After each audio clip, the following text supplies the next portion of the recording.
Hello and welcome to another episode of Journey Through the Bible in 1 Year, supported by the Mount Hope Community Christian Reformed Church. And today is August 20. My name is Bob and we're glad that you joined us in this daily reading of the Bible which we post each weekday, Monday to Friday. And each reading is taken from the New Living Translation of the Bible. And today's readings are from Isaiah 11, 12, 13, Psalm 118, and Matthew 27. And now, let's begin today's reading.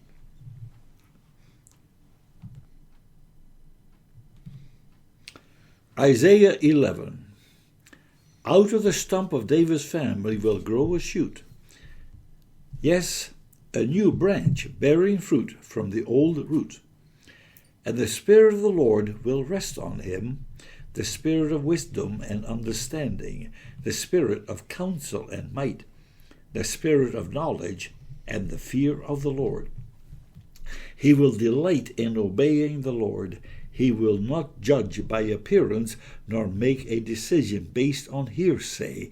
He will give justice to the poor and make fair decisions for the exploited.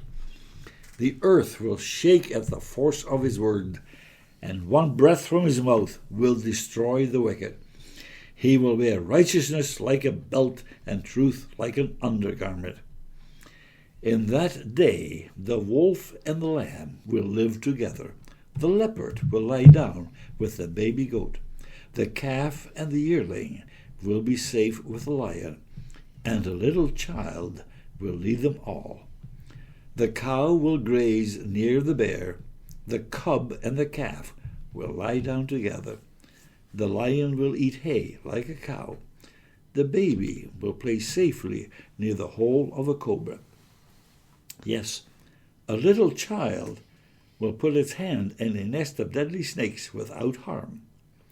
Nothing will hurt or destroy in all my holy mountain, for as the waters fill the sea, so the earth will be filled with people who know the Lord. In that day, the heir of David's throne will be a banner of salvation to all the world. The nations will rally to him, and the land where he lives will be a glorious place. In that day, the Lord will reach out his hand a second time to bring back the remnant of his people. Those who remain in Syria and northern Egypt, in southern Egypt, Ethiopia and Elam, in Babylonia, Hamath, and all the distant coastlands, he will raise a flag among the nations and assemble the exiles of Israel. He will gather the scattered people of Judah from the ends of the earth. Then at last, the jealousy between Israel and Judah will end. They will not be rivals anymore. They will join forces to swoop down on Philistia to the west. Together they will attack and plunder the nations to the east. They will occupy the lands of Edom and Moab, and Ammon will obey them. The Lord will make a dry path through the gulf of the Red Sea. He will wave his hand over the Euphrates River, sending a mighty wind to divide it into 7 streams, so it can easily be crossed on foot. He will make a highway for the remnant of his people, the remnant coming from Assyria, just as he did for Israel long ago when they returned from Egypt.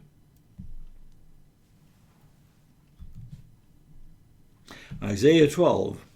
In that day you will sing, I will praise you, O Lord. You were angry with me, but not anymore. Now you comfort me. See, God has come to save me. I will trust in him and not be afraid. The Lord God is my strength and my song. He has given me victory. With joy you will drink deeply from the fountain of salvation. In that wonderful day you will sing, thank the Lord, praise his name, tell the nations what he has done. Let them know how mighty he is. Sing to the Lord, for he has done wonderful things. Make known his praise around the world. Let all the people of Jerusalem shout his praise with joy. For great is the Holy One of Israel who lives among you. Isaiah 13. Isaiah, the son of Amoz, received this message concerning the destruction of Babylon. Raise a signal flag on a bare hilltop. Call up an army against Babylon. Wave your hand to encourage them as they march into the palaces of the high and mighty. I, the Lord, have dedicated these soldiers for this task. Yes, I have called the mighty warriors to express my anger, and they will rejoice when I am exalted. Hear the noise of the mountains. Listen as the vast armies march. It is the noise and shouting of many nations. The Lord of heaven's armies has called this army together. They come from distant countries, from beyond the farthest horizons.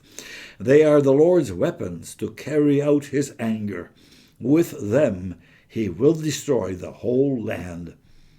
Scream in terror, for the day of the Lord has arrived, the time for the Almighty to destroy. Every arm is paralyzed with fear. Every heart melts, and people are terrified. Pangs of anguish grip them like those of a woman in labor. They look helplessly at one another, their faces aflame with fear. For see, the day of the Lord is coming, the terrible day of his fury and fierce anger. The land will be made desolate, and all the sinners destroyed with it. The heavens will be black above them. The stars will give no light. The sun will be dark when it rises, and the moon will provide no light. I, the Lord, will punish the world for its evil and the wicked for their sin. I will crush the arrogance of the proud and humble the pride of the mighty. I will make people scarcer than gold, more rare than the fine gold of Ophir. For I will shake the heavens. The earth will move from its place when the Lord of heaven's armies displays his wrath in the day of his fierce anger. Everyone in Babylon will run about like a hunted gazelle, like sheep without a shepherd. They will try to find their own people and flee to their own land. Anyone who is captured will be cut down, run through with a sword. Their little children will be dashed to death before their eyes. Their homes will be sacked, and their wives will be raped. Look, I will stir up the Medes against Babylon. They cannot be tempted by silver or bribed with gold. The attacking armies will shoot down the young men with arrows. They will have no mercy on helpless babies and will show no compassion for children. Babylon, the most glorious of kingdoms, the flower of Chaldean pride, will be devastated like Sodom and Gomorrah when God destroyed them. Babylon will never be inhabited again. It will remain empty for generation after generation. Nomads will refuse to camp there, and shepherds will not bed down their sheep. Desert animals will move into the ruined city, and the houses will be haunted by howling creatures. Owls will live among the ruins, and wild goats will go there to dance. Hyenas will howl in its fortresses, and jackals will make dens in its luxurious palaces. Babylon's days are numbered. Its time of destruction will soon arrive.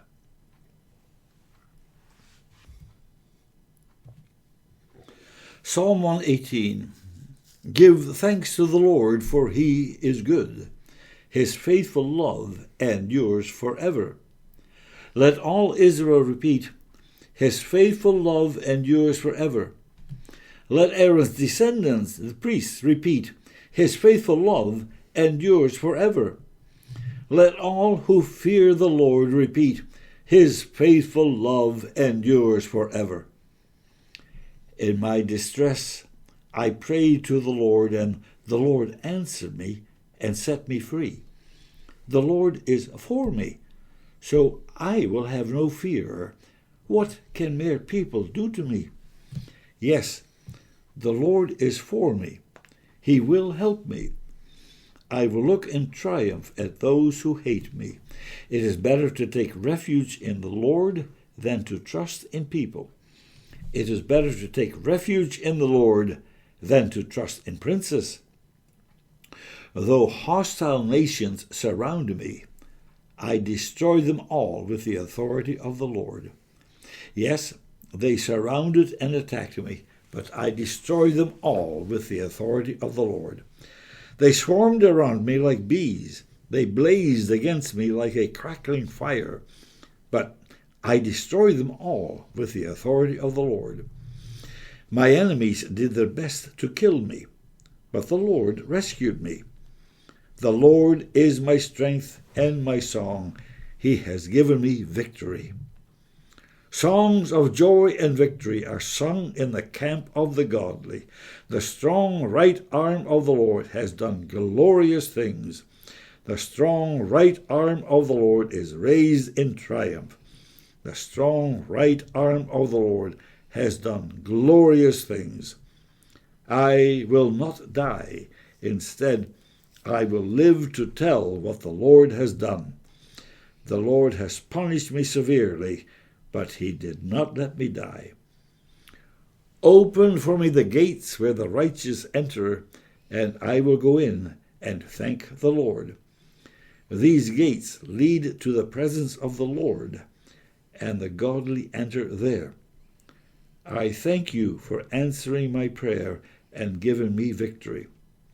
The stone that the builders rejected has now become the cornerstone. This is the Lord's doing, and it is wonderful to see. This is the day the Lord has made. We will rejoice and be glad in it. Please, Lord, please save us. Please, Lord, please give us success. Bless the one who comes in the name of the Lord. We bless you from the house of the Lord. The Lord is God, shining upon us. Take the sacrifice and bind it with cords on the altar. You are my God, and I will praise you. You are my God, and I will exalt you. Give thanks to the Lord, for he is good. His faithful love endures forever.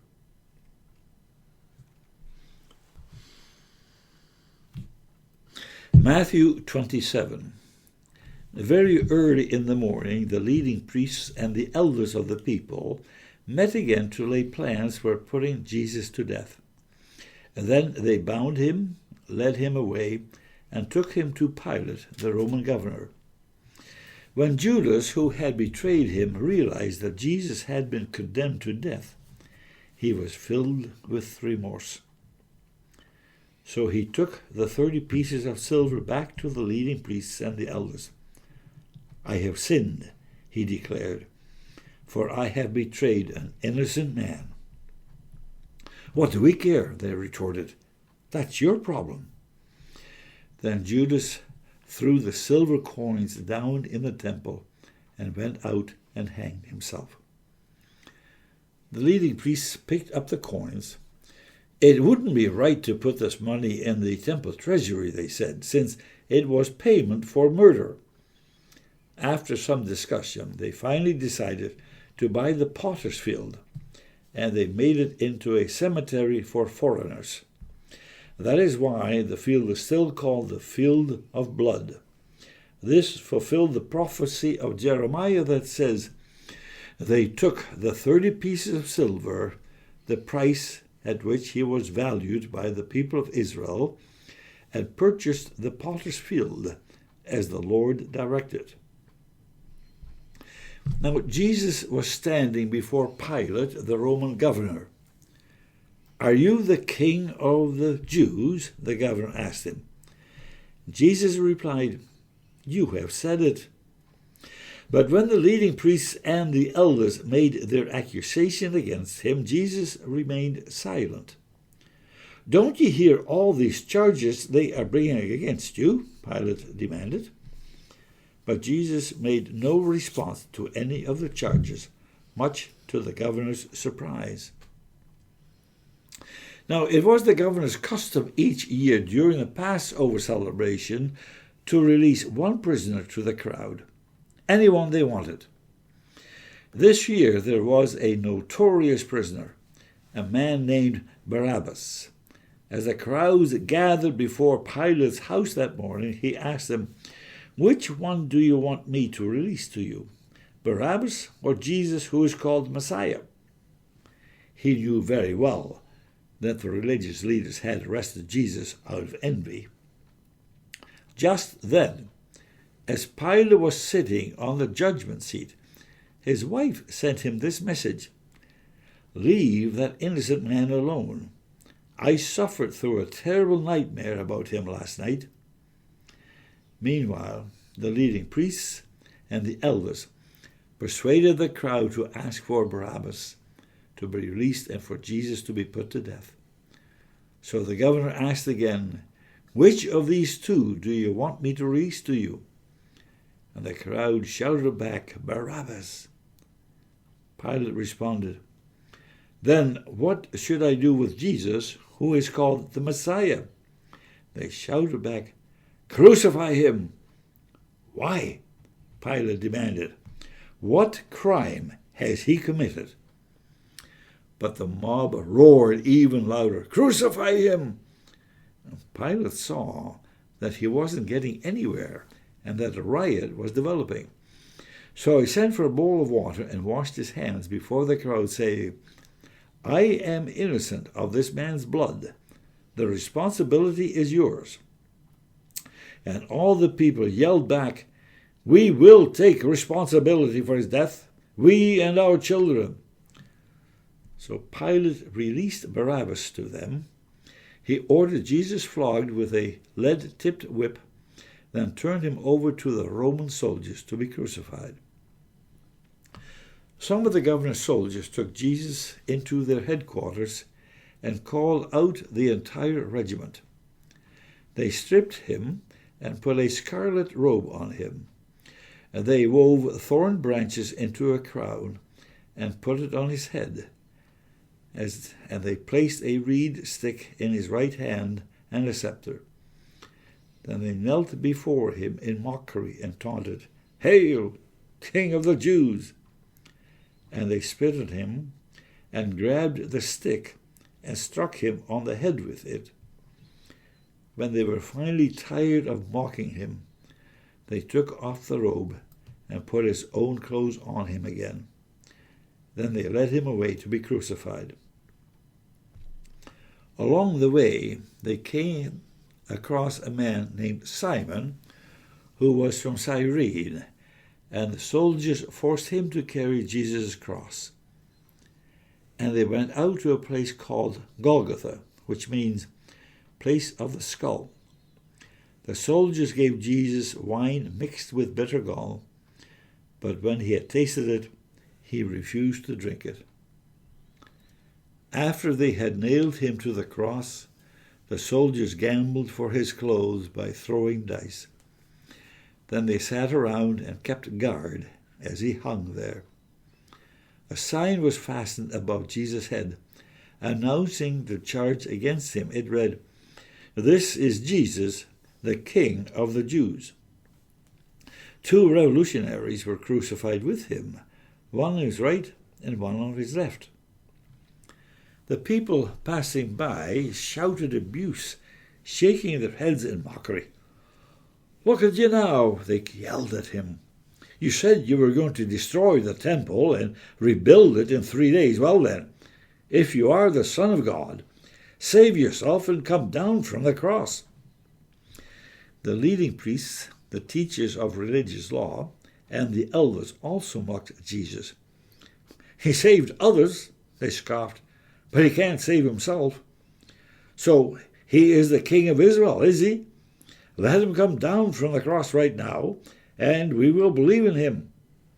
He trusted God, so let God rescue him now if he wants him. For he said, I am the Son of God." Even the revolutionaries who were crucified with him ridiculed him in the same way. At noon, darkness fell across the whole land until 3 o'clock. At about 3 o'clock, Jesus called out with a loud voice, "Eli, Eli, lema sabachthani," which means, my God, why have you abandoned me?" Some of the bystanders misunderstood and thought he was calling for the prophet Elijah. One of them ran and filled a sponge with sour wine, holding it up to him on a reed stick so he could drink. But the rest said, "Wait, let's see whether Elijah comes to save him." Then Jesus shouted out again, and he released his spirit. At that moment, the curtain in the sanctuary of the temple was torn in two from top to bottom. The earth shook, rocks split apart, and tombs opened. The bodies of many godly men and women who had died were raised from the dead. They left the cemetery after Jesus' resurrection, went into the holy city of Jerusalem, and appeared to many people. The Roman officer and the other soldiers at the crucifixion were terrified by the earthquake and all that had happened.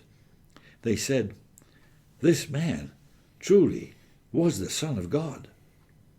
And many women who had come from Galilee with Jesus to care for him were watching from a distance. Among them were Mary Magdalene, Mary, the mother of James and Joseph, and the mother of James and John, the sons of Zebedee. As evening approached, Joseph, a rich man of Arimathea, who had become a follower of Jesus, went to Pilate and asked for Jesus' body, and Pilate issued an order to release it to him. Joseph took the body and wrapped it in a long sheet of clean linen cloth. He placed it in his own new tomb, which had been carved out of the rock. Then he rolled a great stone across the entrance and left. Both Mary Magdalene and the other Mary were sitting across from the tomb and watching. The next day on the Sabbath, the leading priests and Pharisees went to see Pilate. They told him, "Sir, we remember what that deceiver once said while he was still alive. After 3 days I will rise from the dead. So we request that you seal the tomb until the 3rd day. This will prevent his disciples from coming and stealing his body and then telling everyone he was raised from the dead. If that happens, we'll be worse off than we were at first." Pilate replied, "Take guards and secure it the best you can." So they sealed the tomb and posted guards to protect it. And that is the end of today's reading. We hope and pray that you were blessed by this reading and hope you join us again next time.